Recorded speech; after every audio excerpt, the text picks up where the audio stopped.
Halo, Assalamualaikum warahmatullahi wabarakatuh. Bertemu lagi di FA Production. Kali ini kita akan mempelajari materi kelas 12 Matematika Peminatan, yaitu turunan trigonometri. Oke, yang pertama kita ingat fungsi trigonometri yang sering kita pakai itu adalah fungsi sin, fungsi cos, dan fungsi tan. Oke, sekarang kita coba langsung memberikan turunan daripada masing-masing fungsi. Yang pertama, jika Y sama dengan sin X, maka turunannya atau Y aksen ya, berarti D dalam kurung sin X per dx. Ini artinya sin diturunkan dalam X, maka hasilnya adalah cos X. Kemudian yang kedua, apabila Y sama dengan cos X, maka turunannya atau Y aksen sama dengan D dalam kurung cos X per dx. Artinya cos X ini diturunkan terhadap dx, terhadap X, maka hasilnya adalah negatif sin X. Yang ketiga, jika Y sama dengan tan X, maka Y aksennya adalah D dalam kurung tan X per dx sama dengan secant kuadrat X. Atau bisa diambil kesimpulan secara langsung bahwa jika sin X maka turunannya adalah cos X, jika cos X turunannya adalah min sin X, dan jika tan X turunannya adalah secant kuadrat X. Oke, kemudian kita masuk ke contoh soal. Oke, contoh soalnya adalah jika diketahui Gx sama dengan cos X, maka tentukan G aksen dalam kurung pi per 2. Maka kita langsung bisa mengerjakan turunan daripada cos X adalah atau G aksen X itu adalah negatif sin X. Seperti ini ya. Jadi kalau G aksen dalam kurung pi per 2, maka hasilnya adalah min sin dalam kurung pi per 2. Oke, sekarang pi per 2 itu adalah 90 derajat. Nah, oke. Maka nilai daripada min sin 90 derajat adalah min sin 90 derajat sendiri nilainya adalah 1. Berarti hasilnya adalah min 1. Oke. Sekarang kita masuk ke aturan rantai ya. Jadi apabila ada dy per dx, ini bisa kita ubah menjadi dy per du dikali du per dx. Ya, jadi nanti kita pecah jadi 2. Cuma kan ini du per du kan nanti hasilnya juga 1. Jadi nilainya masih dy per dx. Kemudian selanjutnya bagaimana jika mencari turunan untuk fx-nya sama dengan sin ax dan fx-nya sama dengan cos ax. Jadi ada koefisien x-nya, bisa 2, bisa negatif, bisa 5, dan seterusnya. Maka rumusnya adalah jika y sama dengan sin ax, maka turunannya adalah y aksen sama dengan a cos ax, ada a-nya ya di depan. Kemudian jika y sama dengan cos ax, maka y aksen itu sama dengan min a sin ax. Oke. Ya, sekarang contoh soalnya adalah y sama dengan sin dalam kurung 2x plus pi. Yang ditanyakan tentukan turunan dari dy per dx. Oke, sekarang kita kerjakan. Berarti dy per dx itu sama dengan sin, atau ini d dalam kurung sin 2x ditambah pi per dx. Seperti ini ya. Nah, kemudian kita perlu menggunakan aturan rantai. Nah, untuk menjabarkannya, jadi ini sama dengan kita misalkan bahwa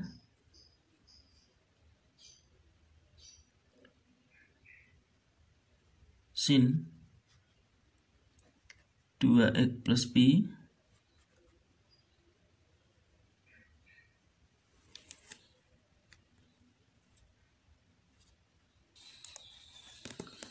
jadi kita misalkan ya, sin 2x plus pi kita ambil yang di dalam kurung saja, ini sebagai U. Oke, berarti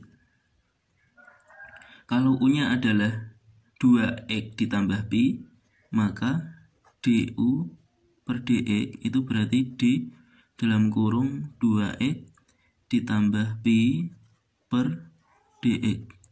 Apabila ada di dalam kurung 2x plus pi diturunkan terhadap x, itu berarti kan yang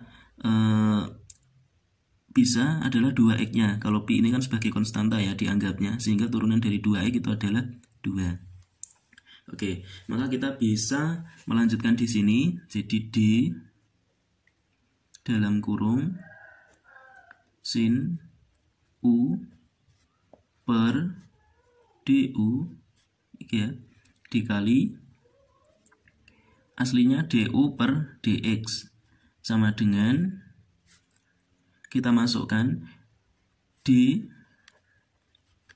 sin u per du dikali du per dx itu adalah hasilnya 2. Oke ya, sudah kita hitung di sini. Hasil daripada du per dx itu adalah 2, tapi kalau mau dihitung di sini juga nggak masalah. Kemudian kita tinggal cari turunan daripada sin u. Diturunkan sin u terhadap du. Jadi sudah pas ya, ini baru bisa diturunkan. Kalau di sin x per dx belum bisa diturunkan. Maka turunan dari sin u itu adalah cos u dikali 2. Atau bisa kita tulis 2 dikali cos. U-nya dikembalikan lagi. Tadi kita misalkan U-nya adalah ini ya, 2x plus pi. Berarti cos dalam kurung 2x ditambah pi. Oke, inilah hasilnya. Nah, sekarang kita masuk ke teori selanjutnya, yaitu turunan dari fungsi jika y-nya sama dengan sin pangkat n x, atau y sama dengan cos pangkat n x, atau y sama dengan sin pangkat n ax, y sama dengan cos pangkat n ax. Oke, yang pertama, jika ada y sama dengan sin pangkat nx, maka turunannya adalah y aksen sama dengan n dikali sin pangkat n-1x dikali cos x. Kemudian jika y sama dengan cos pangkat nx, maka turunannya adalah y aksen sama dengan min n dikali cos pangkat n-1x dikali sin x. Jadi koefisien itu dikedepankan seperti turunan ya. Maksudnya adalah pangkat ini dikedepankan jadi koefisien seperti turunan yang aljabar biasa. Kemudian sin ini ditulis lagi, kemudian pangkat dikurangi 1 seperti turunan yang biasa, x dikali turunan dari fungsinya sendiri. Kalau fungsinya sin maka hasilnya adalah cos. Begitu juga untuk y sama dengan cos pangkat nx, maka turunannya adalah n diubah menjadi koefisien. Aslinya kan pangkat, jadi pangkat diubah jadi koefisien, ditaruh di depan, jadi n dikali, cosnya ditulis lagi, pangkat dikurangi 1, jadi cos pangkat n-1x, dikali turunan dari cos, itu adalah min sin, jadi min sinnya, min-nya ditaruh di depan, berarti dikali sin x, min-nya di depan. Nah, sekarang kita masuk ke contoh soal, tentukan turunan dy per dx dari fungsi-fungsi berikut. Untuk yang A, ini adalah y sama dengan cos pangkat 7x. Berarti dy per dx sama dengan d dalam kurung cos pangkat 7x per dx. Oke, seperti ini ya. Ini kalau kita pakai cara langsung atau rumus yang di atas, itu hasilnya berarti 7, pangkatnya taruh di depan sebagai koefisien, cosnya ditulis lagi, berarti 7, kali cos, pangkat dikurangi 1, berarti 7 min 1, x, ya, dikali turunan daripada fungsinya sendiri. Fungsinya adalah cos, berarti turunannya adalah min sin, oke ya, minnya ditaruh di depan, ini berarti tinggal sin x, seperti ini. Atau sama dengan min 7 cos pangkat 6x dikali sin x. Oke, sekarang untuk soal yang B, kita coba menggunakan cara yang panjang ya, dengan aturan rantai. Jadi soalnya adalah Y sama dengan akar dari sin pangkat 3 dalam kurung x kuadrat min pi per 3. Ini kan sama saja dengan Y sama dengan sin. Kalau akar itu kan pangkat setengah, cuma kalau di sini ada 3, berarti jadinya 3/2. Jadi sin pangkat 3/2 dalam kurung x kuadrat min pi per 3. Ini hasilnya jika diubah dalam bentuk pangkat. Nah, sekarang berarti mencari turunan atau dy per dx. Y-nya adalah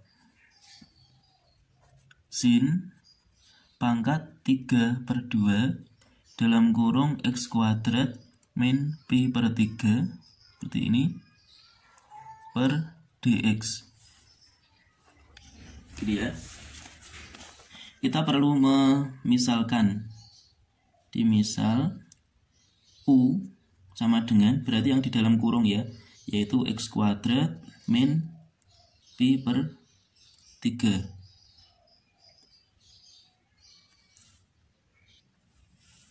Tapi karena ini kan sinnya ada pangkat, nah jadi yang kita misalkan U itu bukan cuma x kuadrat min pi per 3 ya. Jadi U ini semuanya dari sin, cuma pangkatnya nggak usah kita ikutkan. Jadi sin x kuadrat min pi per 3 ini sebagai U. Nah, kalau kita cari turunannya du per dx ya, berarti hasilnya adalah menggunakan teori yang sebelumnya ini, yaitu turunan daripada sin itu kan cos.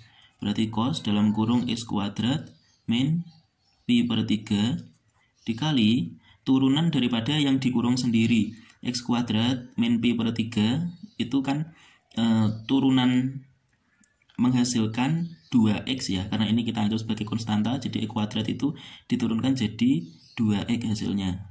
Oke, seperti ini. Atau kita bisa menuliskan 2x dikali cos x kuadrat min pi per 3 seperti ini. Nah, kemudian kalau kita memisalkan U-nya adalah sin x kuadrat min pi per 3, berarti ini kita bisa ubah jadi di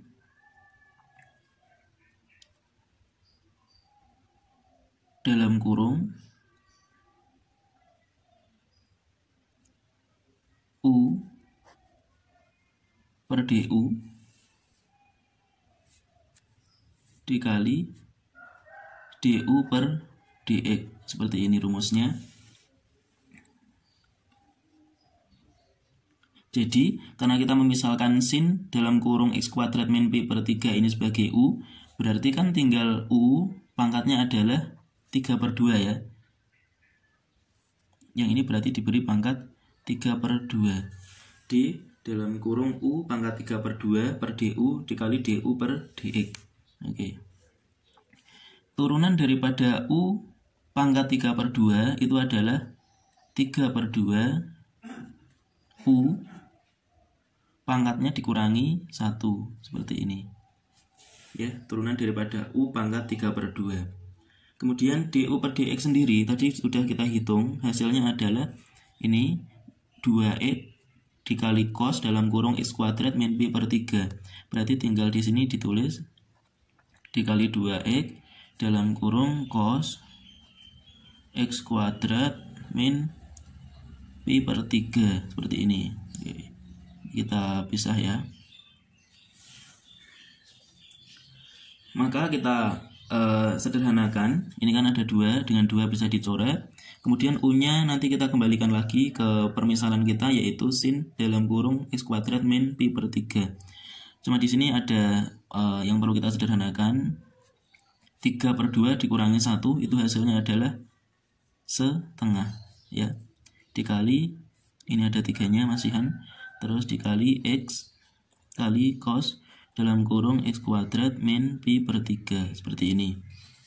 Nah, kemudian kita tinggal ubah jadi sama dengan 3x taruh di depan, 3x nya U nya adalah sin Jadi U pangkat setengah berarti sin pangkat setengah ya, dalam kurung X kuadrat min Pi per 3 dikali yang ini sisanya adalah cos dalam kurung X kuadrat min Pi per 3. Oke, begini hasilnya ya. Nah, untuk sekarang adalah rumus bagaimana mengerjakan soal apabila tipenya seperti ini ya. 1 dikurangi sin X per cos X, ada per-pernya atau ada perkaliannya.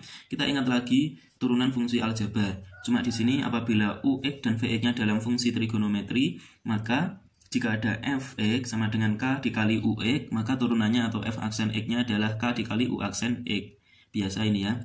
Kemudian apabila Fx-nya sama dengan UX plus minus VX, maka turunannya adalah U aksen X plus minus V aksen X. Jika plus, plus, jika min, ya min.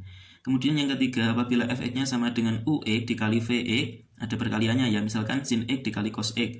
Nanti maka turunannya adalah rumusnya U aksen X dikali VX ditambah UX dikali V aksen X. Kemudian yang keempat, apabila Fx-nya adalah UX per Vx, seperti ini contohnya, maka F aksen X rumusnya nanti adalah U aksen X dikali Vx dikurangi UX dikali V aksen X per Vx kuadrat. Oke, kita langsung masuk ke contoh soal. Jadi soalnya adalah ditentukan turunan pertama dari Fx-nya adalah 1 min sin X. Kita langsung coba jawab ya.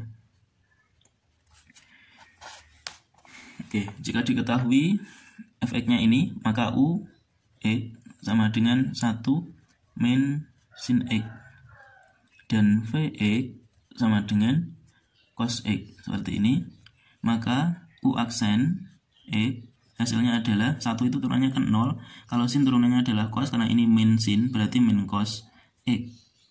Kemudian V aksen X sama dengan, karena V nya adalah cos X, turunannya adalah min sin X, seperti ini. Sehingga F aksen X sama dengan, kita masukkan ke rumus, yaitu U aksen dikali V dikurangi U kali V aksen per Vx kuadrat. Rumusnya ada di atasnya itu ya. Kita langsung masukkan, U aksennya adalah min cos X dikali V. V-nya adalah cos X. Dikurangi U-nya adalah 1 min sin X dikali V aksen. V aksennya adalah min sin X. Seperti ini ya. Dibagi per panjang Vx kuadrat. V-nya adalah cos, jadi cos kuadrat X, seperti ini. Nah, sekarang kita tinggal selesaikan. Min cos X dikali cos X jadinya adalah min cos kuadrat X. Ini ada berarti min 1 min dalam kurung 1 min sin X dikali min sin X. Ini berarti min 1 dikali min sin X, jadinya plus sin X ya. Plus sin X. Min dikali min sin X jadinya adalah plus sin X dikali min sin X lagi, jadinya adalah min sin kuadrat X, seperti ini. Dibagi cos kuadrat X. Oke. Kemudian kita lanjutkan. Sini ada min cos kuadrat X, ada min sin kuadrat X, maka bisa kita jadikan seperti ini. Min dalam kurung cos kuadrat X ditambah sin kuadrat X ya, ditambah yang ini sendiri yaitu sin X dibagi cos kuadrat X. Nah, cos kuadrat X ditambah sin kuadrat X itu kan hasilnya 1 ya. Jadi min 1 ditambah sin X per cos kuadrat X.